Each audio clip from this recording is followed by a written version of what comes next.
প্রতি বছরের ন্যায় এই বছরও প্রাথমিক শিক্ষার বিভিন্ন ক্ষেত্রে অবদান রাখার স্বীকৃতিস্বরূপ বাগেরহাটের চিতলমারীতে বিভিন্ন ক্যাটাগরিতে জাতীয় প্রাথমিক শিক্ষা পদক 2024-এর বিজয়ীদের নাম ঘোষণা করা হয়েছে।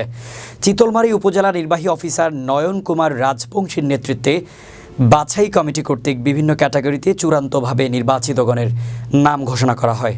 চিতলমারী প্রতিনিধি জানান, নির্বাচিতদের তালিকায় শ্রেষ্ঠ প্রধান শিক্ষক ক্যাটাগরিতে মনোনীত হয়েছেন এ.কে. ফাইজুল, সরকারি প্রাথমিক বিদ্যালয়ের প্রধান শিক্ষক মহিতুল ইসলাম, শ্রেষ্ঠ প্রধান শিক্ষিকা সুরসাইল প্রাথমিক বিদ্যালয়ের প্রধান শিক্ষক কল্যাণী রানী বাড়ই, শ্রেষ্ঠ সহকারী শিক্ষক গরিবপুর চরবানিয়ারি মডেল প্রাথমিক বিদ্যালয়ের সহকারী শিক্ষক অনুপ বোস, শ্রেষ্ঠ সহকারী শিক্ষিকা বেতিবুনিয়া প্রাথমিক বিদ্যালয়ের ঝুমারায়, শ্রেষ্ঠ ক্লাব শিক্ষক শিবপুর প্রাথমিক বিদ্যালয়ের সহকারী শিক্ষক কাজী কামরুল, শ্রেষ্ঠ বিদ্যালয়ে সুরসাইল সরকারি প্রাথমিক বিদ্যালয়ে, শ্রেষ্ঠ উপজেলা সহকারী শিক্ষা কর্মকর্তা ক্যাটাগরিতে মনোনীত হয়েছেন মানস কুমার তালুকদার ও শ্রেষ্ঠ কর্মচারী ক্যাটাগরিতে মনোনীত হয়েছেন অফিস সহকারী বিপ্লব কান্তি দাস।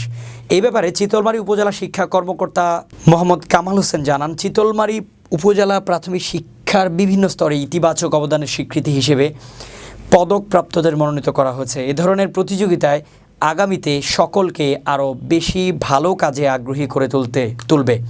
উপজেলা পর্যায়ে মনোনীতরা জেলা পর্যায়ের প্রতিযোগিতাও ভালো করবেন বলে তিনি আশাবাদ ব্যক্ত করেন।